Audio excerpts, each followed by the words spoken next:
Welcome to Hotter Than Ever, where we uncover the unconscious rules we've been following, we break those rules, and we find a new path to being freer, happier, sexier, and more satisfied in the second half of our lives. This is an episode about work and burnout. I don't know if you can relate, but I definitely can.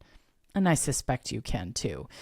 It feels appropriate to air this episode this week as we are likely all cramming to get our end of the year work done. There are so many projects due and deadlines to meet, especially if you're in corporate life. And I remember that it felt like a sprint in December when we were trying our best to push through all of it to get to the holiday break, which obviously comes with its own kind of work and deadlines, especially if you have kids, and especially if they are going to be home for 3 full weeks like mine are. But that is neither here nor there. My guest today is Laura Nguyen. She is a marketing executive and entrepreneur whose expertise includes data-driven marketing, digital marketing, and communications for Fortune 500 companies. She is the founder of Solle Solutions, which is a marketing consultancy. She is also a certified executive coach. She helps mid-career, high-achieving leaders go from burnout to balance through her coaching program and online community.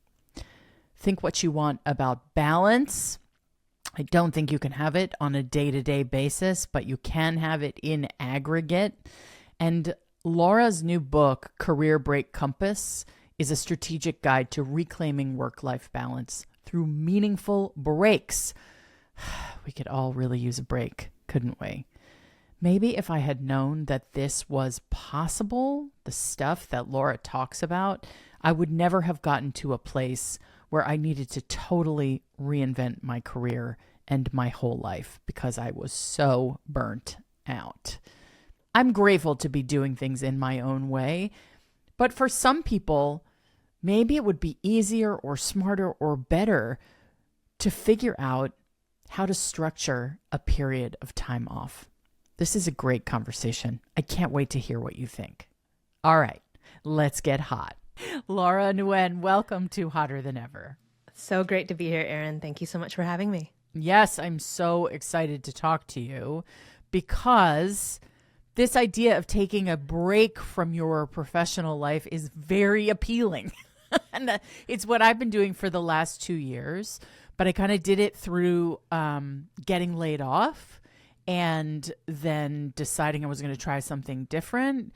But I think your approach sounds really practical, which is like deciding you're going to take a break, structuring that experience, and then going back to having a paycheck, which is maybe where I fell off of a strategic plan. No. Well, I think there's a structure, right? When we talk about, there's the unplanned break and then there's the planned break. Yeah. Right. And so maybe we break that apart a little bit when we talk about career breaks. So typically when we think about career breaks, most people ask me, well, what does that mean? Yeah. Like, is that a sabbatical? Yeah. That's the first thing I thought. Yeah. Right. Yeah. And so I think about breaks kind of in 4 categories. Like the first is a sabbatical, and that typically is where it's employer provided. So, about 16% of employers have a sabbatical program as a part of their employee benefits. And what does that look like? I think about that as an academic thing. Like every 7 years, you can take a year to do research or travel or do whatever in academia. Yes. But I have never heard of that in corporate life. Yeah, so there's some really large organizations, like Deloitte actually is one of those as well, as a consulting firm, that they have planned breaks where, let's say you work for 5 years, and then you can have, let's say, 4 or 6 weeks or sometimes longer as a professional development type of sabbatical break for them. So that break is structured in a way that is like you work with your HR and you work with your manager and you kind of offload the work and that kind of thing. So that's like a sabbatical program that's employer based. Yeah. Then there's like a leave of absence. And so a leave of absence is either a medical leave of absence, where people might have heard of like a mental health leave of absence, or even a voluntary leave of absence, where you basically can take Yeah, you take 12 weeks away from work, from an FMLA perspective, if you're in the US. And, you could use that time to heal, rest, and recover, or whatever that might look like. And so that is a little bit different in structure than a sabbatical, because it's an individually driven type of benefit. And then the third option is you quit, right? You resign, and then you have like this in between. Yeah. And then for some people, they travel the world for a few years, or a year or so. I don't ever understand people who are like, oh no, I start my new job next week. And you're like, why? Like, please take at least 2 weeks to like do something else. Like go visit your family, like do something. But some people feel like they need to like jump right into the next thing. Yes, Erin, that is so true. That is one thing that I really recommend to people is if you're in transition in between roles where you've accepted another role or you've got an offer on the table, negotiate so that your start date is 2 weeks after your end date. Like give yourself the buffer. At least, right? You have to decompress. Like you have to give yourself time, because let's say you were at your last organization for 5, 6, 7 years, whatever it is. If you don't take that time, you're taking all of that baggage into the next role, and you haven't allowed yourself time to rest and recharge. Right. Yeah. Right. And I think we live in a culture that treats work in a really pathological way, where it's like, I've certainly worked for like these intense, high achieving companies with like extraordinary people around me, but we're all working like, I don't even know, like we're curing cancer, and we're not, and I don't understand how our culture has evolved to the degree that our work lives, when we're high achieving people, our work lives really take up like 80% of our lives, and the rest of our life needs to be like shoved into a corner. And I feel like for women, especially because we carry the domestic load, we carry the parenting load on top of the professional load, like I understand why burnout rates are so high. I understand why most of my friends who have been laid off in the last couple of years, which a lot of us have in entertainment and tech, don't ever want to go back to corporate life, because what it is in their minds is a certain way of working that is almost punitive.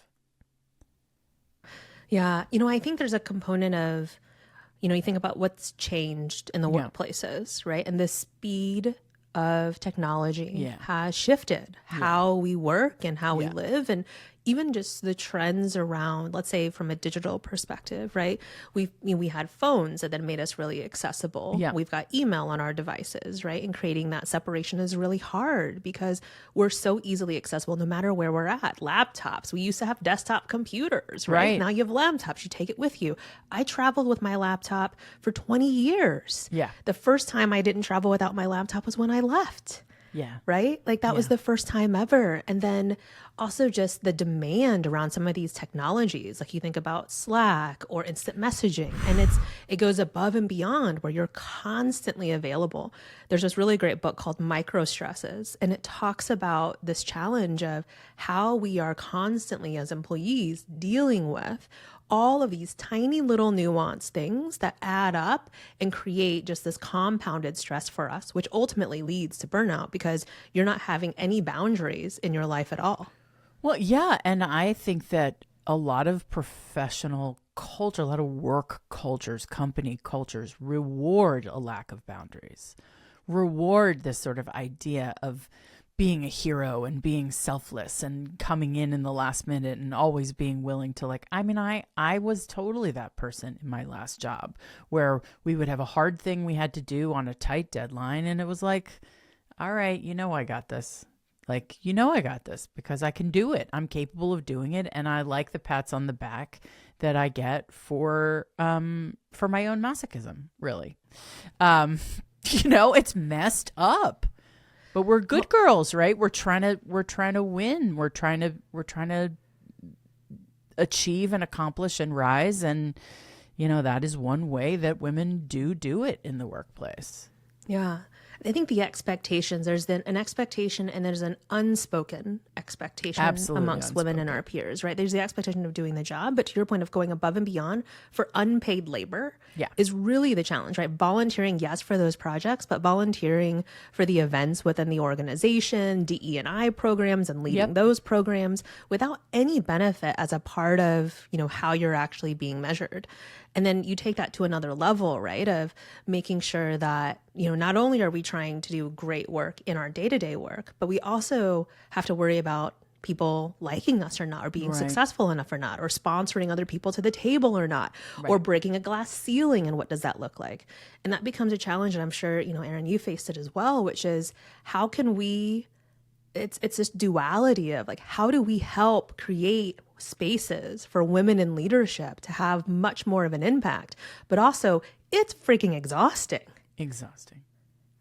I don't want to say that I was very successful in corporate life because I operate well when the rules are clear and the goals are clear and, just sick me on a project and I'll get it done. But 2 years out of that life, I have a really hard time imagining how I could go back with this sort of evolved version of myself that has better boundaries, that takes better care of herself, that, that doesn't want to be a machine, that isn't using work to sort of numb and overcompensate for the other things that weren't going as well in my life. Like I've sort of recalibrated a bunch of things, and then where paid work comes into that is a really complicated thing for me. And it's something I'm struggling with publicly in this podcast, which is like, okay, I started this business of Hotter Than Ever to make content for women over 40. It's not monetized yet. So I now have my first advertiser. I'm excited about that. But it's very hard to see what lives between where I am and where I was, Yeah. Yeah, for sure. So first, congrats on your sponsorship. It's awesome. Thank you. Amazing, right? The first of many. So yes, that's for sure. That's phenomenal. I think that's why when I think about it for myself, when I gave myself really 4 full months of saying, okay, I'm not going to do anything. I'm not even going to think about work. I'm not going to worry about work. I'm just going to allow myself to be in this space to rest and recharge and heal and realign myself on what are the things that I want to do. And this is after leaving cold turkey or planning a break? Yeah. So I planned a break. Great question. Yeah. So I planned a break. It took me about, to be honest with you, 18 months to actually plan my career break. Oh my God. But I would say probably 15 of those 18 months was me just being scared, right? Like being uncertain, being worried about what the world was going to think, being worried about whether or not our family wouldn't have a house to live in, right? Or being worried I wouldn't have another job again. The fear really limited my step. And so I think the reality is that planning the break was a very fast process, right? Like logistically understanding what that looked like. But I needed almost the data and the confidence within myself to be ready for what was next. So I interviewed about 170 people as a part of the process to understand people who had experienced burnout, people who took career breaks, people who became entrepreneurs after leaving corporate, all of these things. Yeah. And then I did all of this research because I was like, I have to know that I can, cure my own personal burnout. So I read every possible book I could. I read as much research studies as I could. And then I created a plan for myself that said, okay, I'm going to do 1 month of play. I'm going to do 1 month of pause. I'll do a month of plan, and then I'll do a month of pursue. And so to your point around, as we're continuing to evolve and what does that look like, right? For me personally, when I opened up Solle Solutions, which is my marketing consulting firm, there was a excitement, but also a fear of now I have shifted from having, say, one organization that I'm beholden to having multiple, right? And how do you balance what that looks like when you're coming in as a consultant and you're wearing all the hats? You're selling the business, you're setting up the infrastructure, right? You're actually providing consulting and doing the work, doing the actual client work. And And there's that piece of it. And I think now if I think about fast forwarding, because our journeys are very kind of similar in timeline, because I'll be about 2 years here in probably 3 weeks. Congratulations. And likewise. And, I think in that journey, what I've learned is how much I've had to unlearn in the process and almost observe myself in conversations. Like I remember being on a business pitch and there was something that happened. Like this switch just flipped on in me. That was very, like very shiny. Like, let me do all the things. Here's the song and dance. Like, I know it so well. And then I got off of that meeting and I felt so nauseated. Like something just didn't feel right. And I ended up saying like, look, that gig isn't for me, because I knew something was off. But it's about that power of observation of, is this going to be a healthy experience for me or not? And how do I make sure that I'm also setting boundaries and protecting myself, but also doing what's in alignment with my values? And does this work align with my values or not? Yeah. I mean, it's a lot to consider. So how did you come to start to advocate for career breaks for other people after having had your own experience? And did you go back to the same corporate thing after? No, you left. Yeah. So you needed a bigger restart. I did. And I knew that, to be honest with you. I felt like I had done what I needed to do, what I came there to do, and then it was time for me to move on. Our CEO and the head of HR was really supportive of me through my own break and what I wanted to do. And I think that's partially because they had experienced their own career break as well. So I was really fortunate to have folks who could be advocates for me and really be understanding for me. So I knew that I wanted to do something different. I just didn't know what that different looked like. Yeah. I felt kind of stuck, to be honest. So I started advocating for career breaks because I couldn't find any resources for myself. Yeah.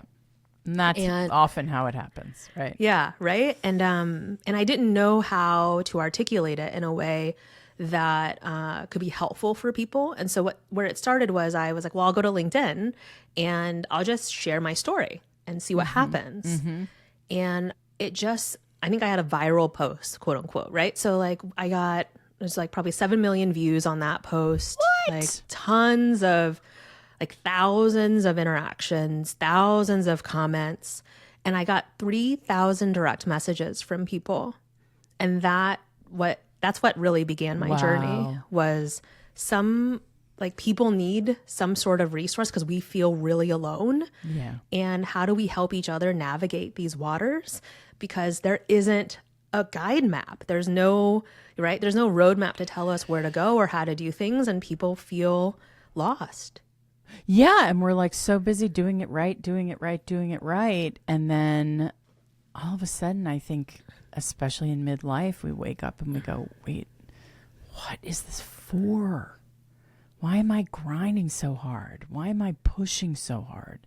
Whose approval am I seeking? Like, I definitely have witnessed different ways of addressing this that are short of actually quitting, or actually asking for a break, which I want to talk about, like how you even figure out whether your organization would be open to that.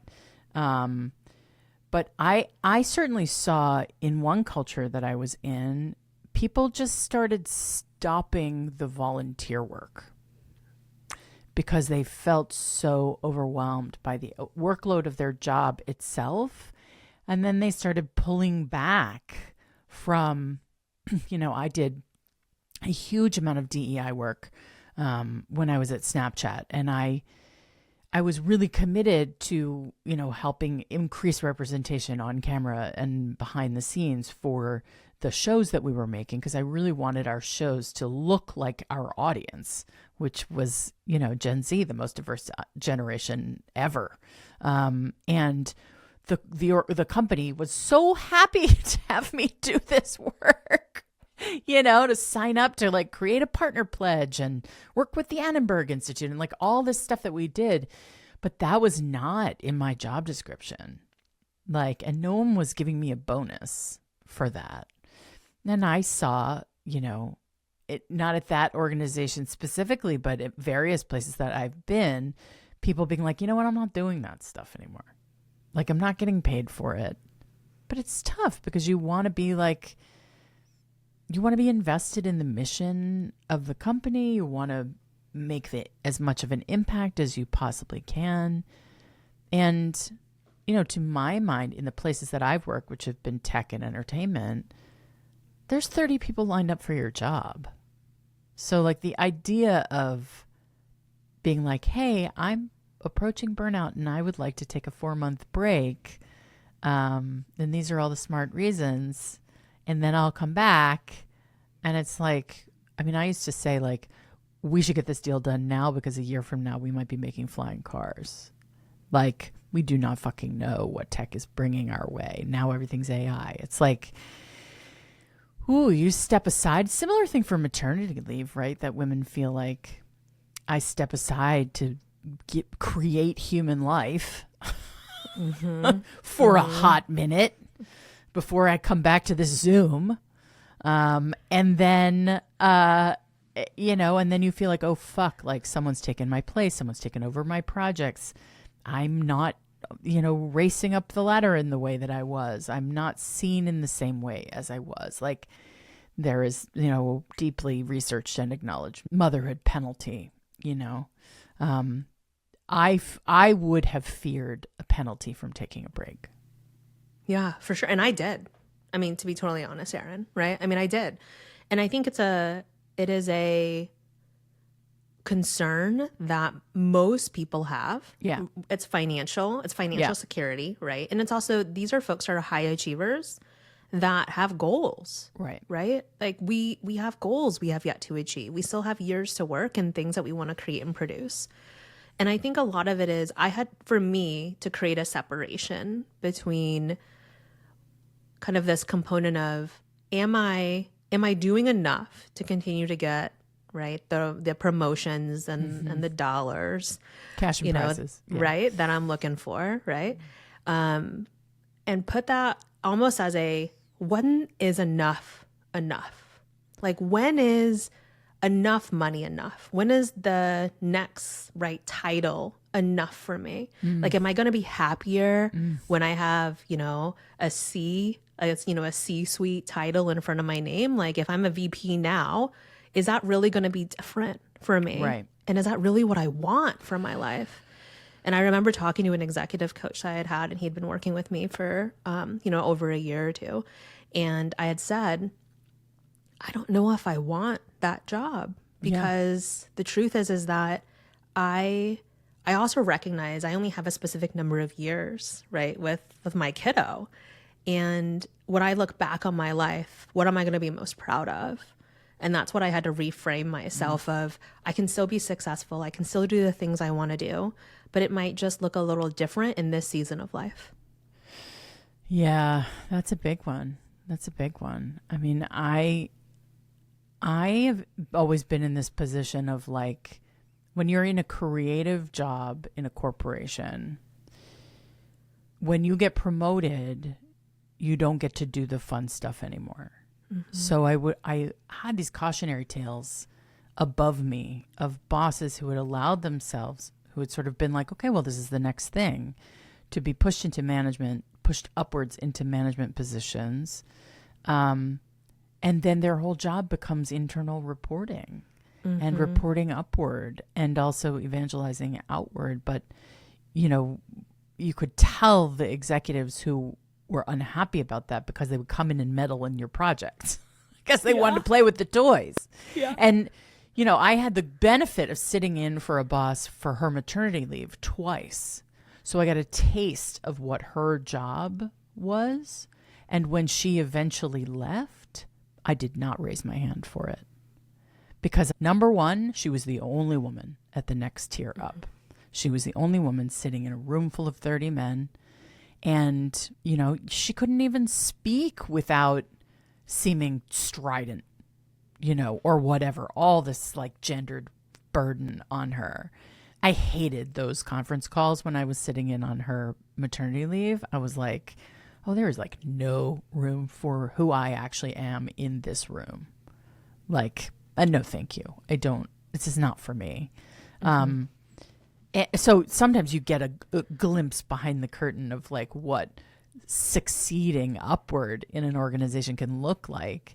And thankfully I had I love the job itself, the stuff of the job, the making of series and creative projects, like as much in the trenches as you can be as an executive. I love that so much that I was like, I'm not going to allow myself to be promoted out of this, even though that was the next clear path. But I think that's very hard to do. I'm very stubborn and hard-headed. So I often let my path be determined by what I instinctively say no to.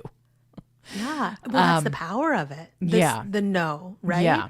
And I think that's the thing is you were being true to yourself. I think you're right. Because one of the things that I noticed for myself is I'm a builder. Like I love building new products. Like that is, and I love going to market. And the second you put me in a run and maintain, I gotta go. Like that's not for me. I want to build stuff.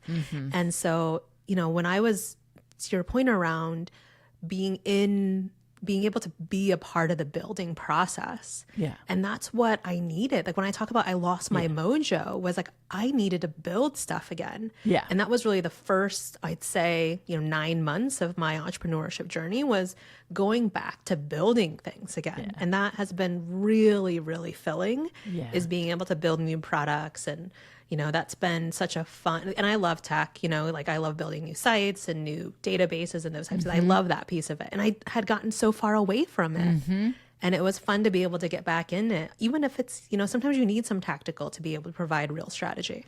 Yeah. Yeah, I think that's right. So what if you're working in an organization that is that hero culture, that is that self-sacrifice culture? Like, how do you gather up the confidence, will, strategy, approach to go to your boss and say, hey, so I'm thinking about taking 4 months off or 3 months off or 6 months off, whatever it is. I'm super burnt out and I have other things I want to accomplish in my life. And here's how I think it could go.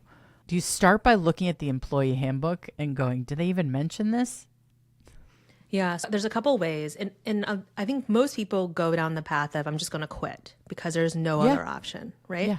So to your point around starting with exploring what are the options? Is there a sabbatical program? What is their leave of absence program? Is it 12 weeks? Is it longer? Is it paid? Is it unpaid? And then, I think understanding what are the options, having a conversation, if you have, you're a friend in HR, having that conversation and understanding, talk to me about the benefits around this, especially if someone's experiencing burnout. A lot of organizations that are large now also offer burnout help. They even offer burnout coaching to employees. And so understanding what your, I'd say, voluntary benefits are, as well as your overall employee mental health benefits are, is really, really important too. And then having the conversation with HR first is honestly where I would start. It's my personal recommendation because their role is to help you understand, what are your employee benefits? And then once you can kind of understand what does that look like, having the conversation with your direct manager of saying, here are the 3 things. Here's what I'm experiencing. I want to continue to be of value and benefit to the organization, but I need some extended time away from work. How can we make that happen? And have the dialogue of understanding what that looks like. There might be several conversations, is the truth, right? This might be a journey that you'll have over, say, 3 or 6 months with your manager. And you have to decide how you want to navigate those waters on, is that something you can do? Can you wait 3 to 6 months before you activate a program? Do you need to do it immediately and be able to say, no, I need to take a leave of absence, like starting next week? It all depends on people's personal situations. For folks that I know that are also a part of our online community, they've taken mental health leave of absence, which is essentially a medical leave of absence. So there's some paperwork that has to be completed with your therapist, and you might have to go have a certain number of therapy sessions or whatever that might be. Great. But, right? Wonderful. Take the time, right? Love a therapy session. Yeah, 100% agree. So it depends on what that looks like. Now, if that is not an option for people, then we have to talk about financially, what does that look like? How long do you want to take a break for? And do it in a very logical way, right? There's a lot of folks I know that get to a breaking point that I've met along my interview journey. They got to a breaking point and they just left without really a plan in place. Yeah. And that creates a lot of uncertainty and a lot of fear. And so if you can have a plan in place of understanding the basics of your financial, what's your monthly expenses? Right? How much do you actually need? What's your emergency fund look like? All of these foundational things around financial wellness is really important for this journey. Yeah. Yeah, I think that's right. I think it's easy to talk about it in the abstract. And then when it comes down to the nitty gritty, the reason people don't take breaks from work is because they need the paycheck, obviously. You know, I had some severance, I had some savings, I had some family help, and that's the only way I've been able to kind of take this sort of recalibration in midlife. And I don't want to treat it like it's magic, like it's easy to do this, because as much as everybody wants their Calgon take me away moment, I don't know if you're old enough to remember those commercials, but, you know, I feel like every woman has that, at least, you know, for me, it's like daily. It's often just completely unrealistic, you know, to think about putting your own well-being that far forward, like that it might come at too high a cost financially or in terms of your responsibilities in the rest of your life. Yeah, for sure. So one of the things that I created for myself, as well as a tool that I provide to others and as a part of the book, is also basically a calculator that says, right, here's all of your income, here's all of the expenses. What is a windfall potential, depending on if people are looking at, if they stay until March and there's a bonus payout, what would that windfall look like? And it factors into the equation of how long they want to take their break for. And then once we get all those numbers, you know, lined up, the next thing goes, how long do you need to save, net new savings, do you need to save for you to take the break? Yeah. So it's a very logical approach of how do we holistically look at your financial situation? What do you want to do during your break? Because some people want to travel, so we got to factor that in. Yeah. And then we say, well, it could take you a year to save for that long of a break. And if that's the case, what do you need to start doing today to make your day-to-day manageable, right? And a lot of that is reframing a lot of the day-to-day components of it, and also putting in practices where for the first time ever, they're prioritizing themselves. So I have actually 2 clients right now that have recently told me that they no longer need the break because they have actually put in place the habits and the routines that allow them to rest and recharge without actually burning themselves out. So they're recovering in their roles. And I didn't feel like I could do it in my specific organization, to be totally candid. And then 2, I almost needed such a hard reset. You know, when your computer needs to shut down totally and restart, like that's where I was at. Like I needed a hard reset to be able to relearn and unlearn a lot of habits that I had carried with me for decades. Yeah. Yeah. I relate to the needing a hard reset. And I think more and more of us are going to experience this moment of like, okay, I've been doing my working life a certain way for 20 years, 30 years. And I've gotten where I've gotten, and I know what I know, and you know, I have my expertise and my success and my resume, and everything looks great on LinkedIn. But as my estrogen starts to drop and I stop caring what other people think quite so much, and maybe my kids are more self-sufficient, or I didn't have them at all, you know, I think we come back to ourselves in midlife. I think we come back to like, why did I do this job in the first place? What was it that I was trying to get out of this career? Is this the best use of my one and only life? You know, and also like if I'm 50 and I have another 30 or 40 years left, how do I want to spend that time? And I think it's worth the deep level of contemplation that it could take to plan a break, to lead into a break, and also that could lead to a wholesale life reinvention, life change. Yeah. Yeah. You know, it's interesting. I think there's a study, it's a Deloitte study from last year that says 84% of millennials plan to take a career break. And if you really think about it, LinkedIn reported that 62% of people have already taken a career break today. So I think it's interesting to me because the numbers are so large and yet we don't talk about it, right? No one is talking about what this means. And to your point around that tap on the shoulder we get at midlife that makes us go, wait, is this it? Is this what it's going to be forever? And if that's the case, is this how I want to measure my life? Yeah. That I'm going to just go to work. It's going to be a grind. I'm going to hate my day to day. Or I know that there's a dream I want to pursue that I just haven't pursued. You know, there's the research that talks about regret and that the biggest regrets that people have are the chances they never take. Sure. Those are the most lasting ones, right? And I think that's what lingers in our mind of, well, what if I had taken that leap of faith and shot my shot? Could my life had been different? It's that sliding doors, right? Kind of mindset. And when you get that tap on the shoulder, it's that voice inside of you that says, hey, this is time for you to do something different. You can choose to ignore it, but it will scream at you over time. Just like burnout was a tap on the shoulder until it starts screaming and you find yourself in the hospital, wherever it might be, whatever your breaking point is. Yeah. And that's what happens. Yeah, and that's what happened to me. And it's what happens to so many people. And the research is starting to show that the amount of stress that women are under when it's not managed metastasizes. You know, either literally it becomes cancer or it becomes these sort of undiagnosable, the Lyme disease, the autoimmune, the constant exhaustion, the why do I just feel so lethargic, you know, these kind of undiagnosable, almost like spiritual malaise that, you know, that stuff is real. That is real. And it is, I see it happening to women around me who aren't taking seriously the burden of stress on their lives. Yeah, me too. There's so many incredible women who are such phenomenal leaders, right? And I see the same signs that you're seeing as well.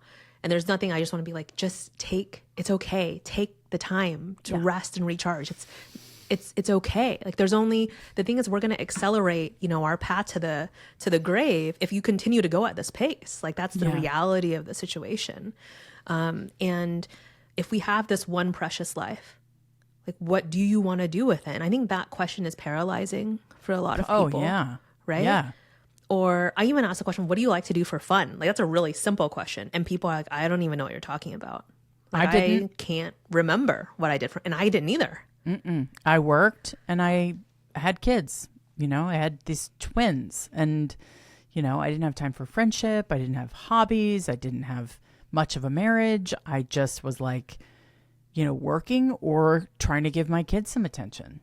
And fuck, I mean, I used to cry on the weekends and couldn't really get out of bed. And then I couldn't bring myself to the kids in the way that I wanted to.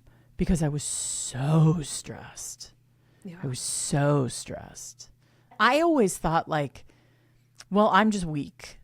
Like, I just don't, like, I don't have the mettle for this. Like, I'm not made of the stuff that these corporate women are made of. And maybe they have better boundaries and maybe they work differently and maybe they don't take everything to heart the way that I do. And maybe. And like, or maybe they're just better at hiding it, you know? I was great at hiding it in the office. I had like all kinds of fucking chaos going on at home, but I never brought it with me because we're not supposed to have personal lives. We're supposed to be Teflon, you know? As I think anything in corporate life, when you are a woman that shows that you are a woman in a man's environment is a strike against you. It's fucked. Yeah. It's such a double-edged sword, right? I think there's a whole conversation. There's a whole duality component or a competing priority component of like, how can we be authentic? Yeah. How can we bring our whole selves to work? Oh yeah, and that's still an belong? Interesting one. Yeah. Right? Like, is that real? Because the truth is that you're penalized Yeah. if you do. Yeah. Yeah. Although I think that like younger generations are better at it than we are, that at least I am. I'm 53, so I'm solidly Gen X. Like, I looked at the millennials in my workplace, and because they grew up expecting to be treated well and to be taken seriously and listened to by their parents, by their teachers, and now by their employers, they were not willing to do the things that I was willing to do. And they would speak up about, hey, like, me and my best friend who's a guy both got promoted at the same time, and we compared how much salaries, how much a salary bump we both got, and it seems like he got a really big bump and I didn't. And he would step up to the table and go, yeah, why is that? Like, they were willing to show up with full voice in the workplace in a way that like is really annoying to Gen Xers, because we're used to like, the workplace can abuse me however it needs to in order to succeed, in quotes. It's very annoying to have these very empowered young people. But at the same time, like, I know I learned a ton from them, from their outspokenness and their willingness to take a mental health break or mental health day or, XYZ, like stuff that I thought, well, I'll get kicked off the island if I ask for that. Yeah, I think I'm like an old millennial is my personal challenge, right? I love that story that you shared. I think what has been really fascinating for me is honestly my admiration for these Gen Zs. The studies have come out that Gen Zs, they've actually taken more sick days than any other generation. Now, what's fascinating around that is they're actually taking the days versus we would just work through it, right? Like, I'm staying home sick, but I'm just working, so it's totally fine. Vacation, work through the vacation. Totally. I'm going to take the calls. I'll build the decks. I'll do whatever we need to do. Let's do it from bed. That's right. I'm just working from bed, or I'm working from another venue, right? Like I'm working on the beach, whatever it is. But I think what is the gap that I'm seeing today is, especially for Gen Z and for those who, let's say were in that COVID era when they were entering work. And then now they had all of this remote work, is the support that they haven't really had, the actual support when they're struggling, right? And I think that becomes a piece. There's a whole component of loneliness around that as well. Yeah. And their burnout is very different from the burnout that might be more common, say, in a millennial or a Gen X, because we typically think of burnout as overwork. Yeah. But actually, there's two other types of burnout. There's neglect, and then there's under-challenged. And so when you think about what that looks like, and burnout can be at work, but it can be in our lives, in our relationships, right? Like when we think about what that looks like. And even as a parent, parental burnout is a real challenge. Yeah. And that's why I think the Surgeon General announced, right, that like parental mental health is a major concern. It's listed as, like an epidemic essentially currently. And so it becomes a huge challenge of how do we support people through these changes in their life and give them the tools and resources to help them be successful, not just saying, I'm going to take a mental health day. And like, yes, like laying on the couch can be great and watching Netflix, but they're not having the tools they need to really recover from burnout in a different way or get aligned with the values that they need to. So they're making the right decisions that are right for them. That a mental health day is rest, but rest has many different forms of rest. Yeah, that's so interesting. The Surgeon General's exhortation that parental mental health is important, is that a camouflage way of saying mothers? Because I don't think fathers have the same burden. I don't think they carry the same load. Yeah, I mean, there's so much to unpack in there, right? Because you talk about when you think about household level of effort within homes primarily being on women, all of this unpaid labor that's being focused on women, the number of women who leave the workforce to care for their children versus men, You know, and also we talk about just pay equity as a whole nother component, and the fact that, you know, there is a penalty, there's a parental penalty specifically for women when you look at what that trend line looks like as well. I think it's interesting because it's almost one of those where I would say yes. And I think there's a statistic that talks about how millennial male parents are more engaged with their children than past generations. Yes, I think and maybe that could be one, Erin, that is like, that's the nuance to the data. Yeah. Yeah. It's just interesting to me where we call out gender and where we don't. And I don't have the same experience of the men in my life feeling this way about their working lives. Yeah. Are most of your clients women? Yes, but here's a really interesting thing. So I went to a conference. It was like more like a meeting, like a workshop meeting several months ago. And I was like, I'd love to come. Like, I'd love to learn more. So I showed up. And the first thing I noticed when I walked in the room was that I was the only female. Everyone else were, I would say, 50-plus-year-old white men. And I am not, you know, being an Asian woman in this room. I was like, holy cow, why didn't someone tell me? Like, when I registered for this event, right? Why did someone not tell me I would be the only female? I was nervous walking in, but at the end of that workshop, what's fascinating to me is, you know, every person went around the room and told their story, and there wasn't a single dry eye. And they all talked about the struggles that they are facing as men in the workforce and trying to find their own purpose and identity in work and the expectations that they had felt. And I walked away with a newfound kind of appreciation for being able to, you know, it's almost like you're a fly on the wall, even though you're in the room, being able to listen to their stories and their own challenges. It's different from women's, for sure. Yeah. But seeing it from that point of view was very different. So I had recently listened to a podcast with Elise Lonan, Pulling the Thread. Yeah. And she had someone on, and he was, and he talked specifically about the challenges for men, and that like male circles tend not to be circles. Like, there's a lot of isolation that happens for men that don't necessarily happen in the same way for women. Because he talks about in the study that women are by nature kind of more social beings. Like, they typically have more community, right? And men don't. So typically what men talk about are sports and politics.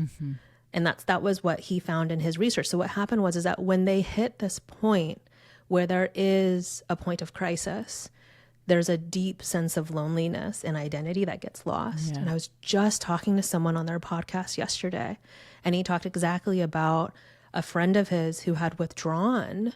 He didn't know how to help him, and it was because, you know, he had quit his job, his identity had shifted, and he couldn't talk to the friends he had once had because he's not the same person he was. And there's almost a sense of, what are we scared of when we don't reach out for connection? And what it comes down to is we're scared of being abandoned. Yeah. And so then it becomes a self-fulfilling prophecy. Yeah. I mean, I definitely see it, you know, as a woman who's out there dating in her 50s, and I tend to like guys around my age. They're in trouble. A lot of them are having a hard time trying to figure out the pivot, the reinvention, the, you know, how to stay relevant when there's all these young, hungry guys, you know, coming up behind them. When one thing I always look for when I'm dating someone or looking to date someone is like, do you have guy friends? Do you have friendships?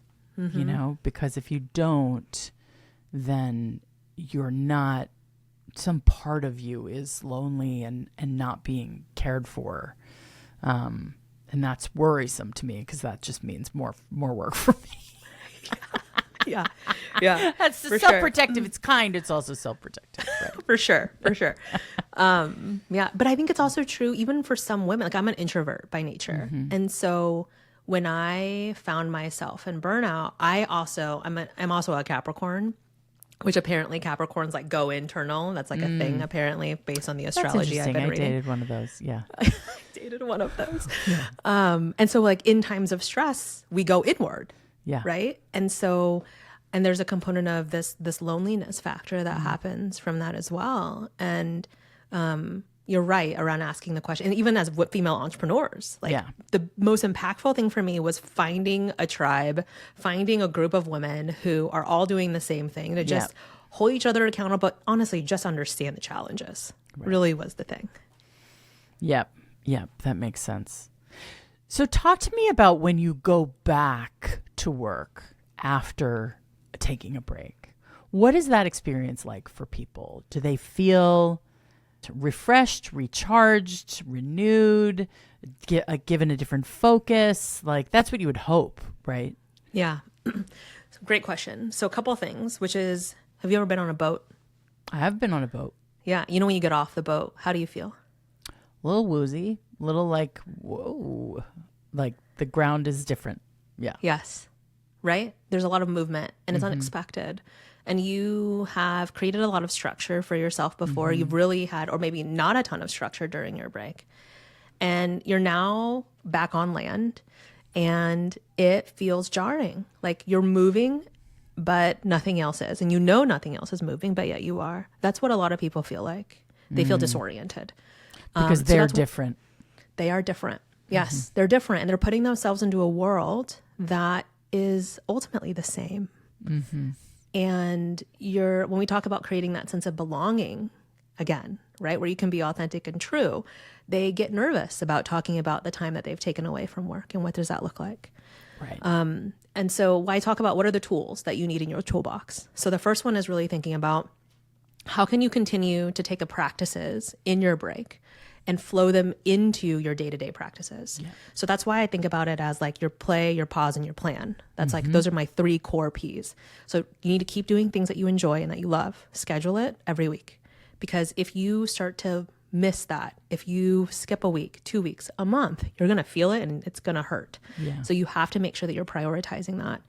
Like prioritizing pause and reflection is still really important because actually when you're out of your break, that's when a lot of the insecurities flood back, right? And because you are different, it is very easy also to go back to muscle memory of who you were before. Kind of that same thing we talked about, right? That switch turns on, you have no idea. You didn't turn it on, it just did it automatically. But you have to be aware of that and observe that. So that really is a really key component. The next is finding a place for you, an environment for you that allows you to kind of come back to center is really important. And so I talk about it as creating a safe space for yourself. And so that could be a room that you have in your home office. It could be your car, whatever it is. Yeah. And you have to define what that looks like for you so that you have that place to go to when you need to find some retreat, essentially a safe cove. And then the other thing that I always talk about is like self-empathy, right? Like make sure that you are giving yourself the self-compassion. There's a component of a common humanity. We're all going through this together. No one is perfect. And so giving yourself the self-compassion you need is really, really important. And then my last is really like take a time out. Like when you're starting to feel like you are overloaded and blown, it's okay for you to go, okay, I'm going to need to take a little bit of I need to ease myself back into something, or I need to schedule a mini break in my time. And I talk about that a lot of, it doesn't have to be huge breaks. It can be mini breaks for you. And that actually is more impactful. The science actually shows it's more impactful than a big extended break. You get something very different from those experiences. That's so great. I mean, change is so good. And I think people don't regret making changes. I think the thing that I know I struggle with, my kids struggle with, people in my life struggle with is transition. And that we don't give ourselves that vestibule. We walk into the building where we, shake off our boots and put down our umbrella and put our coat in the closet and have that Mr. Rogers moment where you're changing your shoes and changing your sweater and giving yourself the grace of a transition.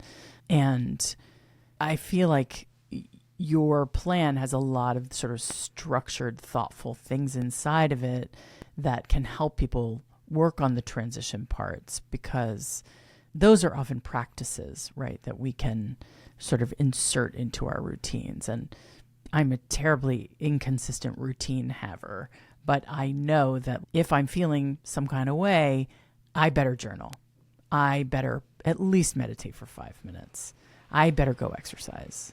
Like, there are things that I know that if I do them, it'll help get me out of whatever little spin I'm in. So I love that that's kind of a thoughtful part of what you're doing. Yeah. The tools in the toolbox, right? And so when you're in the break, when you use the play, the pause, and the plan, each one of those has different tools that you use that then just become a part of, you're like, oh, I've done that before. Right? And like, oh, right. I need to go do that again. Or I have a list of, like, when you think about, oh, I can't think of a single fun, I don't have a hobby. Like, what would I do for fun? What do I do for fun? Right. Right? And now you have a list to go back to that says, oh, here's actually 10 things that I've wanted to do that I just haven't done yet. So I'm going to do it next week. Right. Or I remember what that feels like. So I want that feeling again. So I'll go do that. Like my daughter and I felt like my play tank was a little low a few weeks ago. So I was like, I don't know what I want to do. I really want to like plan a trip and go away for a long weekend, but that's not feasible. So, my daughter and I just went bowling. And it was so fun. So fun. I wouldn't have done that before. I would never have prioritized that before. Yeah. That's so great. That's so great. It's great for you and it's great for your kid and your relationship. What do you want our listeners, just sort of as a way to sort of round out this conversation, what do you want them to take away from this conversation that will lead to more success and happiness and well-being in the next phase of their lives over 40? Yeah. I think the big one is give yourself permission to take what you need. I think that's really the biggest thing, is we feel as women most often that we have to self-sacrifice or we have to wait our turn or whatever it is. I'd say, like, be bold and take what you need. And so if it's a break, figure out a way to take the break, and you've got the tools to do it now, right? So that's the beauty and the benefit of that. Even if it is like little things, like being able to be true in yourself and setting the boundaries that you need are really key and important. Putting that phone away when you need to put the phone away, right? Like, put it in a drawer and don't go back to it. Yeah. I think that's the biggest thing, is give yourself permission. Yeah. I love that. I think as women, we often need permission. I used to give advice, very unqualified advice on this podcast. And what I would often say is, you can ask me questions and I will give you the answer that you already know. And I will give you permission to do the thing that you want to do, that you feel like you need some external sort of approval for. Fine, you have it. You have my permission. If you can't give it to yourself, maybe we can give it to each other, Yeah. I think the other thing you said, I was on a conversation with a friend yesterday, and she's a female founder too. And I think, she had said, she was like, I just feel like, other female founders, like, they have it figured out, or like people just have it figured out. And I was like, no, girl. No, we're all in this together. No one has it figured out, by the way. None of us do. No, although some people are probably better suited to it. Maybe Laura, they just hide it differently. Yeah, exactly. They just present differently. Really nice having you on. I really appreciate this conversation. I think it's something we don't talk about enough. Like, you do have choices. You can break up your routine and the grind and take some space for yourself to change and to evolve. We deserve that. This has been so fun, and it's been honestly healing and cleansing for me too. So I really appreciate this conversation, Erin. Thank you. It's wonderful. Thanks, Laura. Thanks for listening to Hotter Than Ever. I hope you enjoyed this conversation about taking a break from your career to focus on other things, or rest and recharge and avoid burnout. Do you have a colleague who's on the edge of burnout, someone you're close to who you feel like could really benefit from this conversation? Do you have a friend who is always threatening to quit their job because they just can't take it anymore? Has your sister been talking about traveling around the world for 20 years, but she never gives herself permission to actually go anywhere? Send them this episode. Share this conversation with the people in your life who you think could benefit from it. This may be just the thing that they need to hear to give themselves permission to live the lives that they want to live. At the end of the day, that is what Hotter Than Ever is all about. How do you want to live your life in the second half? And maybe taking a career break is just the thing to catalyze that vision for yourself. Hotter Than Ever is produced by Erica Gerard and Podkit Productions. Our associate producer is Melody Carey. Music is by Chris Keating with vocals by Isa Fernandez. Good luck in this crunch period leading up to the holidays. Despite whatever expectations you might have, I want you to know that whatever you decide to do, whatever gifts you buy, whatever decorating or cooking, or God bless you, cookie baking, however you deliver on the expectations of the season, I think it's going to be just good enough. Remember, you are not just the orchestrator of everyone else's fun, but you should enjoy yourself too. So maybe make a hot toddy and do the things that you like to do, and delegate or quit doing all the holiday stuff that might be tradition, but you're just not into it. You're allowed to change the rules. You're allowed to do it your way. It's all made up anyway.